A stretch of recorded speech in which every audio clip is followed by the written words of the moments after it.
Before Quentin Tarantino was Quentin Tarantino, before Pulp Fiction, before the Oscars, before whatever this is.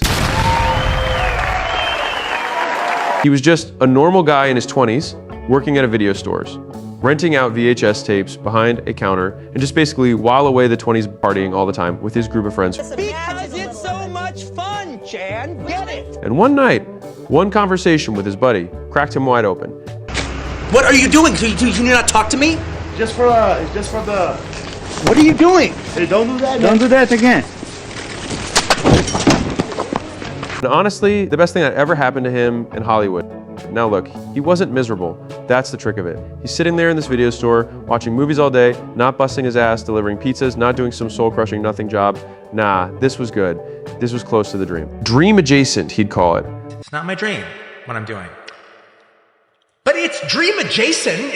It's close to my dream. Then came his buddy Steven, I'm Steve. who was Quentin's roommate at the time. And it's safe to say that without this dude's existence, all of Tarantino's films would not exist today. So shout out to our buddy Steve.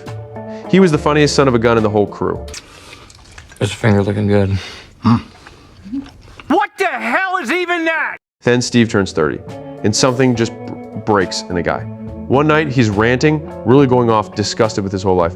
And he looks at Tarantino and basically goes, Quentin, at 20, I worked at South Bay Cinemas, and I hung out with a bunch of guys just like you. And some girls there too. But it was a bunch of guys just like you. Then I stopped working at South Bay Cinema. Then I worked at Miller's Outpost and hung out with a bunch of guys just like you, and we did everything just like we do. We went to movies together, we went out and we dated amongst the girls there, everything. Then I worked at Leisure Pizza for 4 years with a bunch of guys just like you. I wasted my life hanging out with a bunch of guys just like you. And they all go away at a certain point.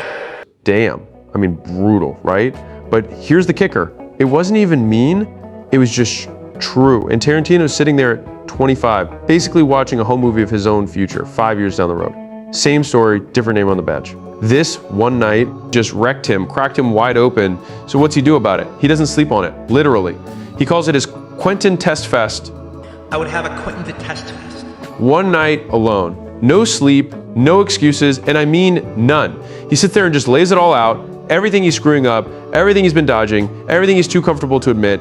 Then, and this is the part people skip, the last 2 hours he flips the whole thing, stops beating himself up and starts building, writes down exactly how he's gonna fix it. Not, I'll figure it out eventually, an actual plan. By sunrise.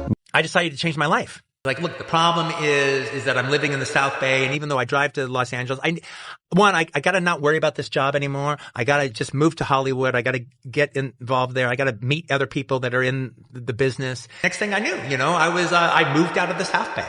And then I couldn't move into Hollywood. I couldn't afford Hollywood, but I could afford Koreatown, and that was close enough. And that's when the dominoes start falling. Meets a guy writing cheap horror scripts, that guy knows another guy. That guy knows a director. Next thing you know, Tarantino's not just watching movies get made, he's standing right next to the people doing it. And that's when it hits him. And this is the real gut punch. These guys ain't special. If they can do this, so can I. 18 months later, he's making a living as a writer. That's the whole gap between video store clerk and about to change movies forever. So here's the message, and it ain't complicated. It wasn't talent that flipped the switch. He already had that sitting right there the whole time doing nothing. What flipped it was one night of refusing to lie to himself. No excuses, no, I'll deal with it tomorrow.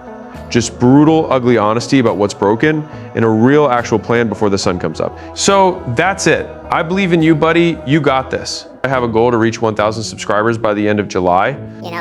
Hit like and subscribe. And as a gift for all of you who watch this video till the end, I offer you a free ebook which consists of 100 habits that will steadily help your life get better. The link is in the description down below. Do check it out. It's completely free.